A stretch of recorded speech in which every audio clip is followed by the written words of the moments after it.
everybody, welcome to The World This Week. It's the Republican presidential debate again, and it's Donald Trump again. Putin moves the Russian army into Syria in order to save the Assad regime. Hungary sends the migrants to Croatia. Croatia sends them back. And Australian politics has done it again. The fourth Prime Minister in 5 years is thrown out. These are some of the issues we'll touch upon this Sunday. And with me in the studio this week are Barbara Palrom, Defense News Bureau Chief in Israel, and Charles Bibelzer of I-24 News. Barbara, let's start with you. And now the Russians are here next door in Syria. The American administration is whining at best. What's going on? Listen, the stepped-up Russian involvement in Syria is a result of two things. First and foremost, the abject failure of the U.S.-led coalition. Despite a year and this Operation Inherent Resolve, they have not even started to degrade, let alone destroy the Islamic State. And this leads to the second failure and the reason why Putin is doubling down in Syria, and that is the failure of the Bashar al-Assad regime and his Iranian and Hezbollah supporters to reverse these stinging losses. I mean, the regime holds on to barely 30% of that country, and Russia sees this as a prime strategic asset and a compelling strategic need to bolster Assad and to maintain its assets in the area. Remember Tartus, where we're seeing now shiploads of materiel and manpower coming in? That used to be the center of gravity during the Cold War. From Tartus, they used to mount operations all through the Middle East, and now it's the only remaining Russian naval base outside of the Russian Federation. So Assad the survival of Assad is prime for Putin, and it looks like they're going to be there to stay. Well, Charles, no boots on the ground, Russian boots on the ground. Russian boots on the ground, and more importantly, I think, Russian jets in the sky. And you have the potential for a major international incident brewing here, with the U.S. on one side, the Russians and the Iranians on the other side. And this is one of the reasons why the White House now is reaching out to the Kremlin, saying that they want to start having talks military to military in order to avert some kind of major crisis that's brewing. Well, let's remember, you have the Iranians and the Russians on one side, and you have Israel a couple miles away, and this is explosive potentially. Absolutely. Less. I mean, they're right there at the border. This is also the reason why Prime Minister Netanyahu will be going tomorrow to meet with Putin. The risk of confliction is greater than ever, it will be greater than ever before. And that's not even if Russia moves from a policy of involvement to a policy of actual intervention. Just imagine if Russian forces are embedded, cooperating with Syrian, Iranian, or Hezbollah forces in the area. Remember, last March, the Israeli strike on Hezbollah operatives in Syria. Well, inadvertently, an Iranian officer from the Quds force was also killed. Imagine. Netanyahu, his room for maneuver in the skies, as you so rightly pointed out, and especially on the ground. Barbara, you've mentioned Netanyahu's visit to Moscow. In November, there's a Netanyahu visit in the White House, finally, yes. we should say. What do you expect from this? Well, the subject will be, what does Israel need to enhance its security in light of a shifting region, in light of this Iranian deal? Basically, the president wants the president wants Netanyahu to just tell him what they need. What do the Israelis need? And we're talking about significant aid. We're talking at least $35 billion over a 10-year period and a follow-on aid deal. We're talking about lots of manpower, heightened and honed intelligence cooperation, and new anti-tunnel technology. The laundry list could be unending, because in Washington, in an election year, the one thing that both sides agree on, and actually they're competing with each other, is in their support for Israel in light of the Iran deal. All right. We'll talk in length shortly about the presidential debate, but I want to let you go before some impressions and predictions quickly. Who won there? I mean, according to the Snap polls, Donald, again, has increased his lead by a few percentage points. The other frontrunner who had gained a lot of ground, Ben Carson, dropped significantly in the polls. A lot of people. And Fiorina seems to be cutting into his voter base. She's on the rise. She's now polling in second place. Look out for Marco Rubio, though. Of all the establishment figures, he performed the best and had the biggest initial bump. Barbara and Charles, thank you very much. Thank you. So we're back with the Republican presidential debate. You know, it's interesting to me. Mr. Trump said that he heard Mr. Bush very clearly and what Mr. Bush said. I think women all over this country heard very clearly what Mr. Trump said.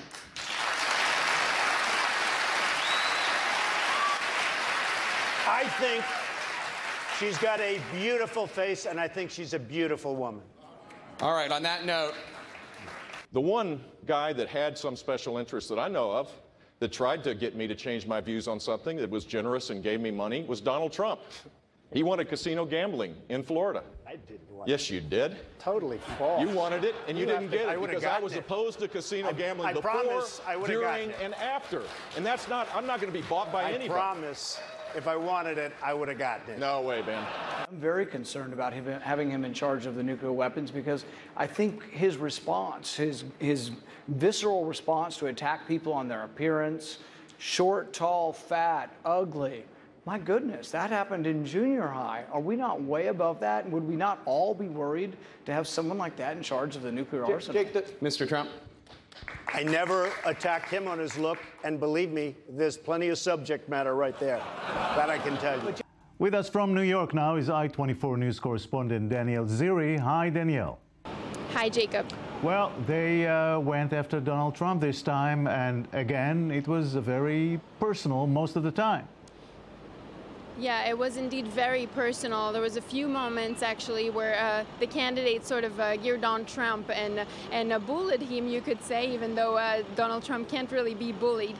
But there was a moment, for example, where Donald Trump turned to Jeb Bush and attacked him for his brother, saying that your brother gave us Obama. Well, Jeb Bush responded, well, my brother kept us safe at least. And the other candidate sort of turned against Donald Trump here as well and looked at Jeb Bush and sort of defended Jeb Bush's brother, George Bush, which actually is very funny because they were criticizing him the entire debate for the war in Iraq. And actually, I think the questions from the reporters, from the CNN presenters, were sort of geared towards that. A lot of the candidates often very much had to sort of respond to comments that Donald Trump made. So that was definitely a big point in the debate. They got personal with Trump and tried to defeat him like that. Right. But this time, there was at least some discussion about foreign policy. Let's watch. And now we've got this horrible deal with Iran where a radical Shia cleric with an apocalyptic vision of the future is also guaranteed to one day possess nuclear weapons and also a long-range rocket that can hit the United States. These are extraordinarily dangerous times that we live in. And the next president of the United States better be someone that understands these issues and has good judgment about them. Because the number one issue that a president will ever confront, and the most important obligation that the federal government has, is to keep this nation safe. Here's what you're going to see in the next few weeks. The Russians will begin to fly combat missions in that region, not just targeting ISIS, but in order to prop up Assad. He will also then turn to other countries in the region and say, America is no longer a reliable ally, Egypt. America is no longer a reliable ally, Saudi Arabia. Begin to rely on us. What he is doing is he is trying to replace us as the single most important power broker in the Middle East, and this president is allowing it. That is what is happening in the Middle East. Well, Daniel, many analysts believe that Marco Rubio did well on the foreign policy issue, right? Definitely. Actually, there was a lot of foreign policy compared to the first debate where it was really lacking. And this time it helped some candidates shine through, and Marco Rubio was definitely one of those candidates. He went on several monologues about the Middle East, Iraq, and really showed his knowledge. And against Donald Trump, again, his knowledge was way more important than Donald Trump's. And actually, he attacked Donald Trump by saying that he didn't know the difference between certain militant Islamic groups in the Middle East. Well, Marco Rubio definitely showed that he knows foreign policy and he has a lot of knowledge, and he even said, you know, the next president of the United States needs to be able to get into the Oval Office and get things done on the first day. Right. Well, even with the rise of Fiorina, still no doubt that Donald Trump dominated the debate and the race, and also had more airtime than anybody. Yeah, it seems like he's taking the airtime, even if he doesn't actually have it.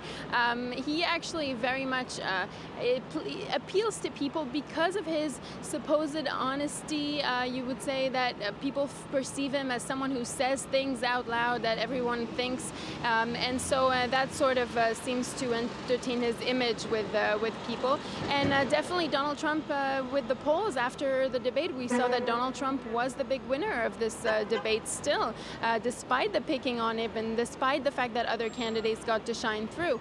So he's definitely the center of discussion, and actually he was the topic of many of the questions of the debate. Daniel Ziri, I-24 News correspondent in New York, thank you very much.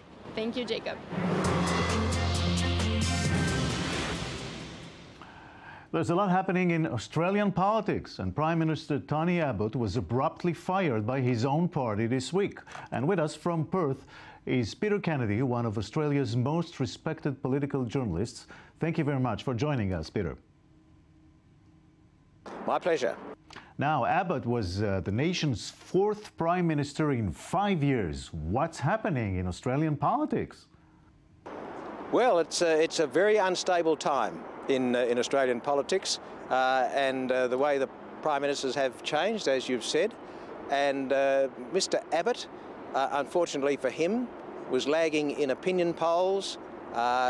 He was seen to be unpopular, and I think his party colleagues, led by Malcolm Turnbull, thought that if they didn't make a change in the leadership, then they faced defeat at the next federal election, which is due next year. So I think that's the reason for the challenge against Mr Abbott's leadership, which was sudden, but as far as the government and the Liberal Party was concerned, was successful.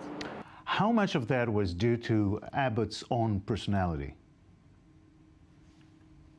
I think a lot of it was due to Mr Abbott's personality.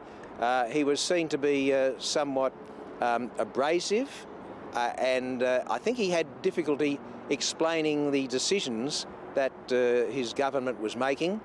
And not only that, but a couple of times he surprised the Australian public by decisions which he alone made.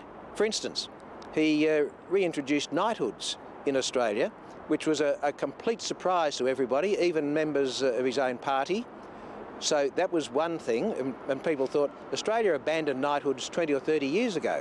It was a sort of a remnant of the British Commonwealth days, and so they were abandoned. But when he reintroduced them, people thought, is Tony Abbott really in touch? And then not only that, but at the beginning of this year, he awarded a knighthood to Prince Philip, the Duke of Edinburgh. So that was seen as a very strange move indeed. So not only with regard to the government's policies, but those decisions of Mr Abbott, which he was responsible for personally, I think a lot of Australians looked at him and started shaking their heads. Now, the new Prime Minister, Malcolm Turnbull, is actually the third of the last 5 to have reached the office of Prime Minister with a coup against a party colleague. Now, is this so easy over there? Well, as you say, he's the third in recent years, so it's not that hard. But with regard to Mr Turnbull, he's been a close colleague of Mr Abbott's over a big number of years, but I also think he's been seen as a rival. He has been a leader of the opposition. He was a leader of the Liberal Party for a couple of years, leading up to around 2010, 2011, and then in a successful challenge to him, Mr Abbott got the leadership of the Liberal Party by 1 vote when they were in opposition. So Mr Abbott and Mr Turnbull have been rivals. They're both Sydney-based. They have been rivals for quite a number of years, and particularly fierce rivals within the Liberal Party since they went into Parliament. In terms of policies, what do you expect from the new Prime Minister, Turnbull? Mr Turnbull has said that he will be more consultative, and that he will sort of be not getting ahead of his colleagues. So that's very important from the process.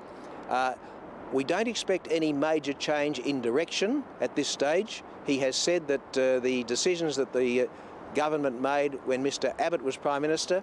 They'll more or less adhere to them. But he has indicated that the big challenge and where he expects to make a difference is in what he calls economic leadership.